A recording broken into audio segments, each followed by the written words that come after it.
there is a need for love. I think also, you know, you do have media which represent it in certain light, so it's obviously like you see it in movies and stuff growing up. It's like, well, if this is happening, and you know, you see your parents in a loving relationship, it's like that's the end goal in a way, isn't it? How did you guys meet? Tinder.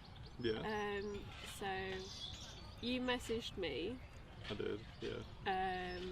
And it was a very nice, normal conversation, which you don't usually get on Tinder.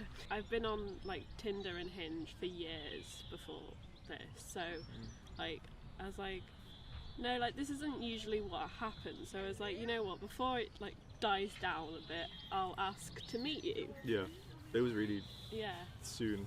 Honestly, it was my first time trying online dating when I met Flea. Yeah. I'd only really talked to like 5 people before you. And it was just kind of small talk, just on messages. Nothing really came of it. And it was kind of going along the same lines with you, but then you wanted to meet up straight away. Like talking to you, it just felt natural and normal. Like I didn't feel like I had to show off to Flea. I didn't feel like I had to be a different person. Because a lot of times when I first meet people, I put on a bit of a front and act a little bit differently how I normally would, because I don't really have that much confidence. With meeting people in person, like it's kind of, I think, probably romanticised through media again, in that, you know, you have to meet your partner in real life, and there is that, you know, very negative connotation of meeting somebody online. You know, there's times where, you know, on Tinder and stuff, I would go through a phase of messaging people, but I'd then like get a bit anxious about messaging them, so then, you know, when I did message them and then they'd be rude back, I was like, great, okay, very discouraged really. So especially because obviously a lot of guys will feel like they have to make the first move, so and like, you'll have girls getting exhausted of guys just constantly messaging. I think also with Tinder, it is like a mask for some men to just be so obnoxious. Oh, definitely. But you messaged me first, and I did, probably wouldn't have messaged you. Excuse me. The fact that we're met on Tinder and we organised the date through that, there was like the known thing that we're like on date and we could possibly be with each other. Whereas like if we just met up in person, I would probably just act friendly towards you. Like, I mean, I would definitely have had a crush on you, but I just probably wouldn't have done anything about it. If you had. Yeah, I probably would have, because I do find, like, obviously, like with like online dating, you have that initial attraction to then match with them. So Define love. Do you wanna go again? It's being able to spend like every day with someone else, and it's not boring. It's not boring. You're always entertained by the other person. And just times where you sit back and you just think of yourself, and you just content, you know, you're really happy. Just being with the other person. No, I'm very happy.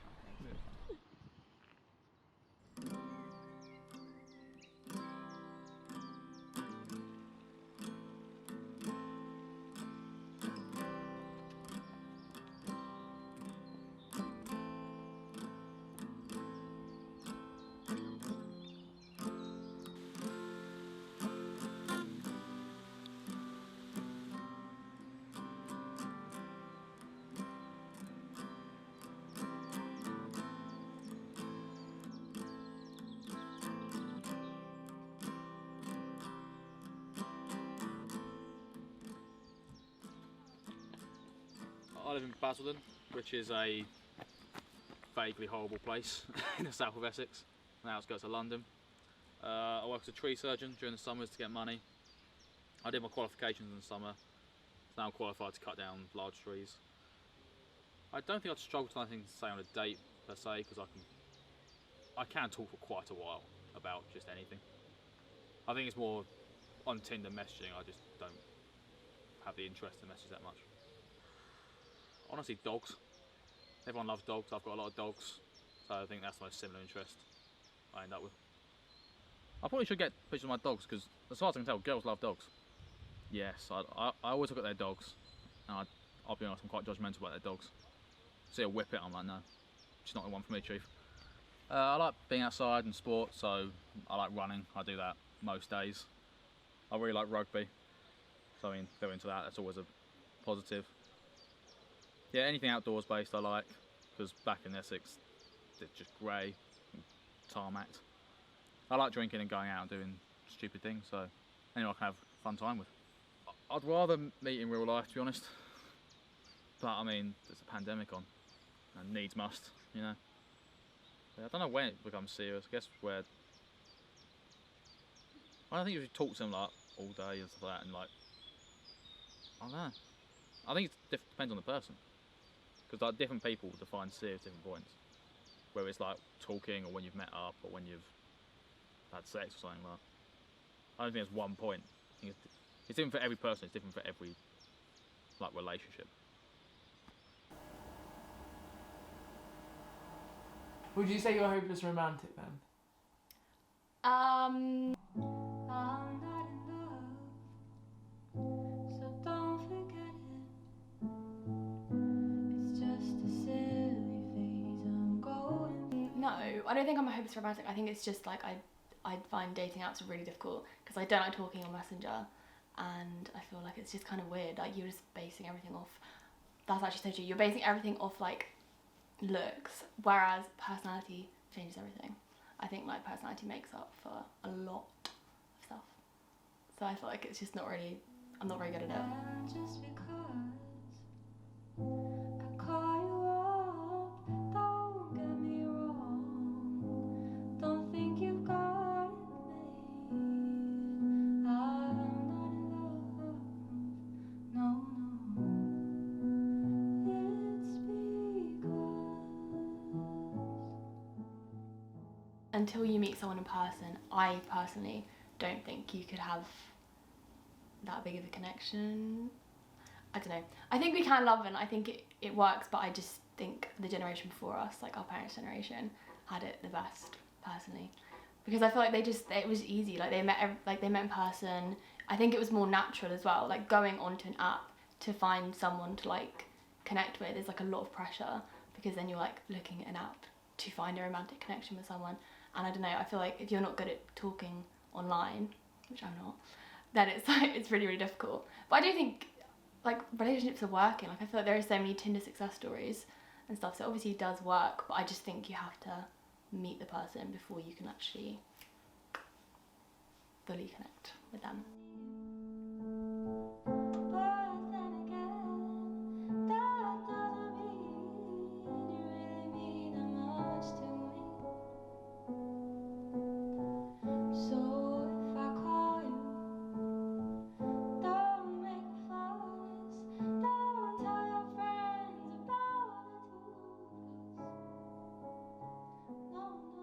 Like a first date, it would be really good to actually do something, because I think that would break through the awkwardness. So maybe like go on a walk or do something fun, like I don't know, rock climbing or something like that, like some kind of activity that would be like, you could do something so it would distract if there was any uncomfortable silences or like awkward silences.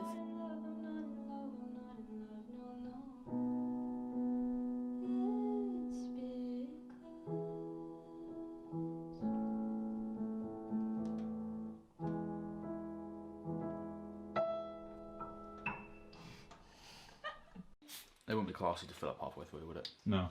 No. Okay, wait, I'm looking at the phone. I'm just gonna keep looking this way, and then you tell me what to do. Oh, I just poured cider on the penis.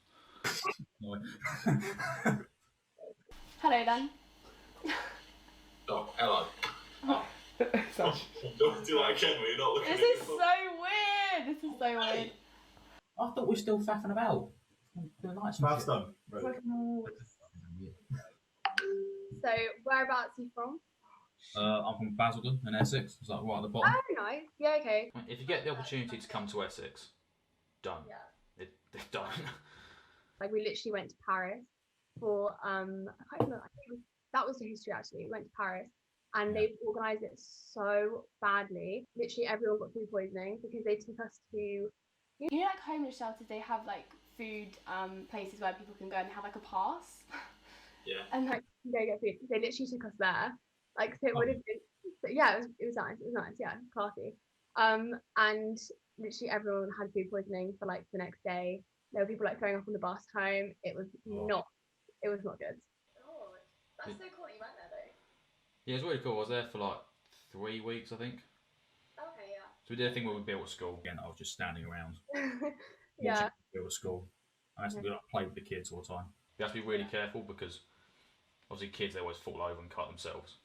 But because their age rate is like 60%. Oh my god. Whenever one was like bleeding, everyone was like, you cannot go near that child. You feel really bad because the little child was like crying. And you got like, ooh. That's really difficult. Yeah, I went to Auschwitz as well. That was weird. I really want to go, but I've heard it's obviously really emotional. Obviously.